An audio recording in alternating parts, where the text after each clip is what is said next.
नमस्कार दोस्तों, मेरा नाम है प्रदीप चौहान। बात समझनी है तो पूरी सुननी होगी।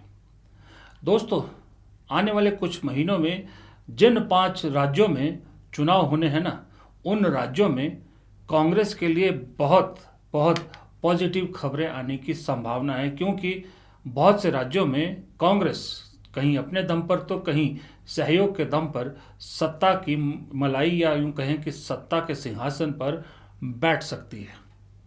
जिसमें संघ अगर गठबंधन की बात है तो तमिलनाडु और पुडुचेरी भी एक तरह से गठबंधन में, लेकिन पुडुचेरी में बड़ी पार्टी कांग्रेस होगी।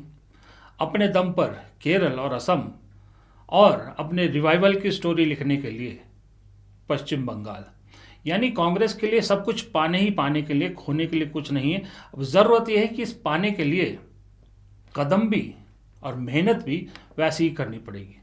कुछ अलग करना पड़ेगा कांग्रेस को। ये तो सब कहते थे कि कांग्रेस को अब कुछ अलग करना पड़ेगा अगर अपने जीत के ट्रैक पर वापस लौटने हैं। तो अलग करने की इस कवायद की शुरुआत एक नए प्रयोग के साथ कांग्रेस इन विधानसभा चुनाव में कर रही है, और अपनी प्रयोगशाला बनाया है केरल और असम को। दोनों राज्यों में कांग्रेस ने बड़ा कुछ दांव पे लगाया है। दोनों राज्यों में अपने सीनियर चेहरे उतारे हैं। दोनों राज्यों में बहुत सीरियसली कांग्रेस चुनाव को ले रही है। अब इन राज्यों में बहुत अहम बदलाव और अहम ऐलान कांग्रेस ने किए हैं, और बदलाव और ऐलान अगर कामयाब होते हैं तो कांग्रेस का कहना है कि आने वाले वक्त में अगर ये प्रयोग कामयाब हुआ तो देश के दूसरे राज्यों में भी ये लागू होगा। आपको राहुल गांधी की वो बात याद है, रेस के घोड़े बारात में दौड़ते हैं, बारात में होते हैं, बारात के घोड़े रेस में होते हैं, और फिर उन्होंने उसमें एक तीसरा शब्द जोड़ा था, लंगड़े घोड़े। तो अब शायद कांग्रेस ने रेस के घोड़े छांटने की प्रक्रिया शुरू कर दी है। लंगड़े घोड़े और बारात के घोड़ों को अलग करने का सही में प्रैक्टिकल, अभी तक तो हवाई बात थी, प्रैक्टिकली उनको छांटने का एक तरीका निकाला है। ये तरीका असम में और केरल में लागू होगा। मैं आपको बताता हूं कि दरअसल लंबी ना खींचते हुए बात को कि क्या कांग्रेस प्रयोग करने वाली है। सबसे पहले चलते हैं कहाँ, असम, जहां पर कांटे की टक्कर है, इसमें कोई शक नहीं है। बहुत कुछ दांव पर है। कांग्रेस में गांधी परिवार का दांव पर है साख, असम बीजेपी के भी दांव पर है, पूरे नॉर्थ ईस्ट में साख, और हिमंता बिस्वा शर्मा का तो सब कुछ ही खैर दांव पर लगा है, और गौरव गोगोई की भी साख दांव पर लगी है। वहां पर कांग्रेस ने क्या तरीका अपनाया है? कांग्रेस ने जो नया सिस्टम वहां अपनाया है कैंडिडेट चुनने के लिए, वो देखिए आप।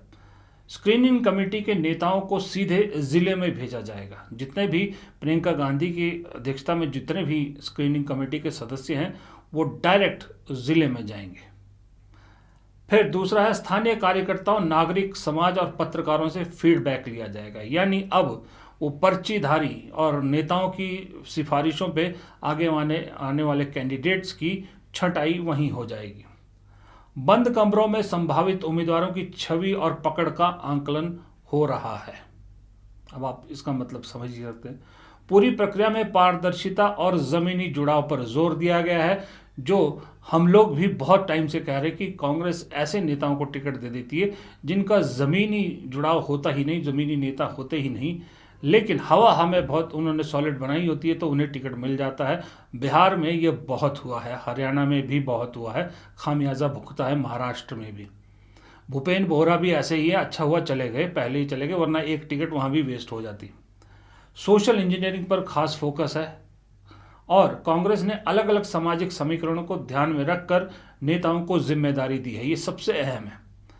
इमरान मसूद मुस्लिम बहुल ज़िलों में की जिम्मेदारी उनको दी है। स्क्रीनिंग कमेटी के सदस्य हैं, वोकल सांसद है कांग्रेस के।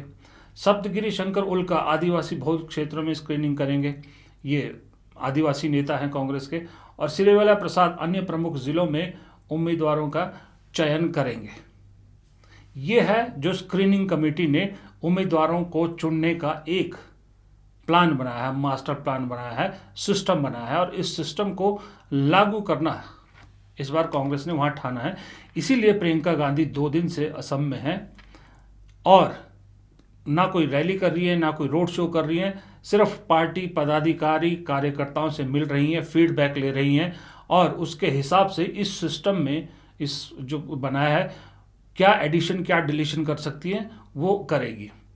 लेकिन प्रियंका गांधी के लिए अच्छी बात यह है कि कांग्रेस ने दूसरे राज्यों की तरह नहीं बल्कि असम में पहले से ही एक सिस्टम इफेक्टिवली ग्राउंड पे उतार रखा है पीसीसी लेवल पे। तो ma'am, for the last 7-8 months, the PCC office bearers, vice presidents, general secretaries, joint secretaries have been assigned their respective areas.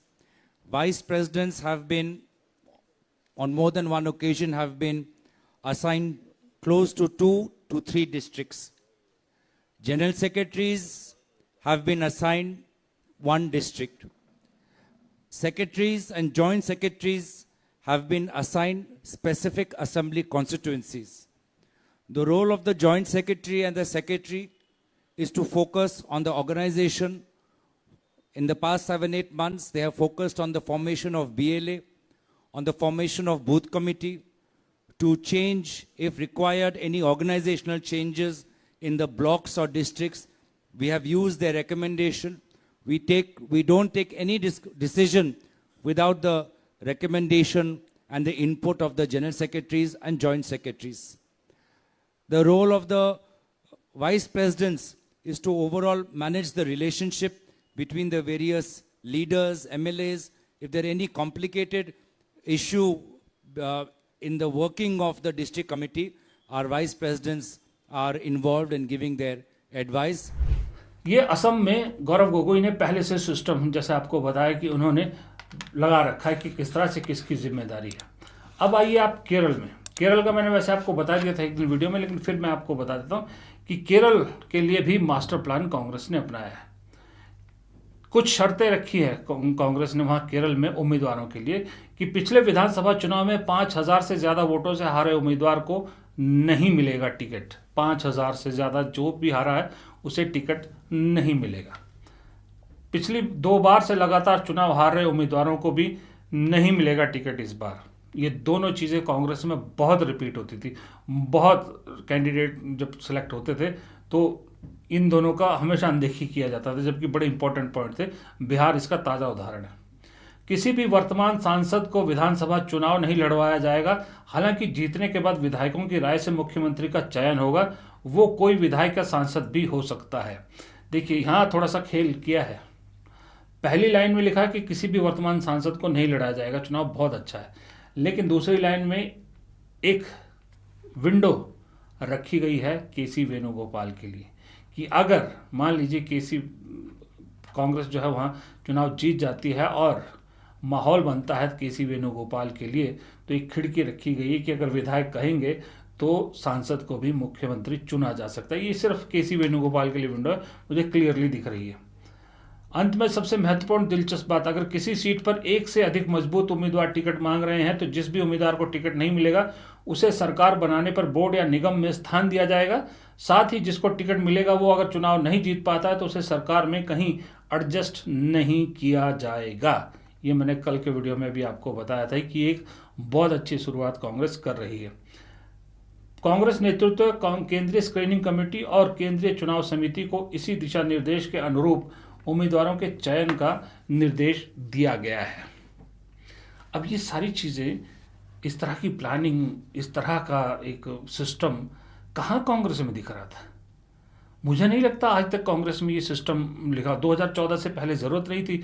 2014 के बाद 5 साल तो इसी में गुजर गए कांग्रेस के कि थक हार के लोग जो है वापस कांग्रेस को ही जिताएंगे। 2019 भी निकल गया। 2019 के बाद फिर लगी कांग्रेस कुछ मेहनत करने, तो राहुल गांधी जो है वो सड़क पे उतरे, देश नापा, कुछ ज़मीन से जुड़ने की कोशिश की। राहुल गांधी ने संदेश दिया कि आप सब लोग एक ही बहाना, जब भी हार का कारण पूछा जाता तो सब लोग एक ही बहाना कहते थे, सारा सिस्टम तो सरकार के पास है, सरकार ये करती है, सरकार वो करती है, सरकार ने मीडिया खरीद रखी है, सरकार डराती है, ये है वो है।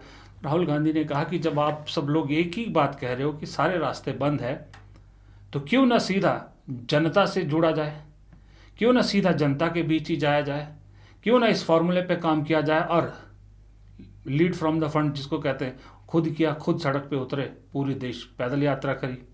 उसके बाद मजबूरन झक मार के बहुत से कांग्रेसी नेताओं को, जो कांग्रेसी थे सही में, जो पार्टी के लिए अच्छा सोचते थे, उन्हें करना पड़ा, पद यात्राएं की। और जिसने पद यात्रा की सबको फायदा हुआ। रेवंत रेड्डी से जाके पूछिए, राहुल गांधी की भारत जोड़ो यात्रा के बाद उन्होंने तेलंगाना में, पूरे तेलंगाना में पद यात्रा की, कितना फायदा हुआ। तीसरे नंबर की पार्टी सीधा सत्ता में पहुंच गई, सरकार बनाई है आज की डेट में। तब ये सिस्टम का जो है वो रूप शुरू हुआ, लेकिन फिर वही सिस्टम तो शुरू हुआ था, लेकिन पार्टी के अंदर वही सरकारी सिस्टम था, रेड टेप सिस्टम। मतलब जिसकी कुर्सी एक बार जिसने पकड़ ली वो कुर्सी छोड़ने को तैयार नहीं था, और जिसको वो चाहता था वही दूसरी कुर्सी पे बैठता था। इस सिस्टम को तोड़ने में राहुल गांधी आज भी मेहनत कर रहे हैं, लेकिन काफ़ी हद तक कामयाब हो रहे हैं। वरना कांग्रेस अपने ही रेजोल्यूशन लागू नहीं कर पा रही कि 50 अंडर 50 का फॉर्मूला कहाँ अभी तक लागू हो पाया है, नहीं हो पाया ना। लेकिन कोशिश कर रहे हैं राहुल गांधी, इसलिए आपको कांग्रेस में नए चेहरे दिख रहे हैं, कांग्रेस में नया जोश दिख रहा है, बदली हुई कांग्रेस दिख रही है। तो उसी बदली कांग्रेस का यही कि कम से कम एक सिस्टम आया है। हो सकता है किसी राज्य में फेल हो, किसी राज्य में पास हो, लेकिन अगर एक भी राज्य में ये सक्सेसफुल हुआ तो मुझे लगता है ये सिस्टम को और राज्यों में लागू करने में कोई दिक्कत है ही नहीं। क्योंकि कांग्रेस पार्टी कोई छोटी पार्टी थोड़ी, कोई रीजनल पार्टी थोड़ी है, बड़ी पार्टी है, बरगद का पेड़ है, बड़ा वट वृक्ष है, कार्यकर्ता दुनिया भर के हैं, सबको मौका मिलेगा, सबको लगेगा कि इसमें हमारे लिए भी चांस है, सबके लिए चांस है। वरना एक बात बताइए, कोई छोटा मोटा कार्यकर्ता जो घर द्वार जाके सब जगह काम करता है कांग्रेस के लिए, उसकी कौन सुनता था? ऊपर नेता, ऊपर वाले ही टिकट ले जाते थे। लेकिन अब जब हर चीज़ को नापा तोला जाएगा, ग्राउंड में जाके फीडबैक लिया जाएगा, सब कुछ किया जाएगा, तो सबकी उम्मीद तो बढ़ती है ना। और जब उम्मीद बढ़ती है, यही तो पार्टी की जान है। कार्यकर्ता तभी तो पार्टी से जुड़ा रहता है। या तो फिर बीजेपी की तरह पैसा होना चाहिए बहुत सारा, कि पार्टी कार्यकर्ताओं को ये लगे कि कम से कम और कुछ नहीं तो पार्टी से खर्चा पानी तो चल ही रहा है ना, इसलिए फिर वो बेरोजगारी भी उसको नहीं चुभती। वो कांग्रेस के पास है नहीं। तो सबसे बढ़िया तरीका ये है कि अपने सिस्टम को सुधारो, सिस्टम सुधरेगा तो पार्टी का भविष्य अपने आप सुधरेगा। फिलहाल इस वीडियो में इतना ही। प्रदीप चौहान को दीजिए इजाज़त। नमस्कार।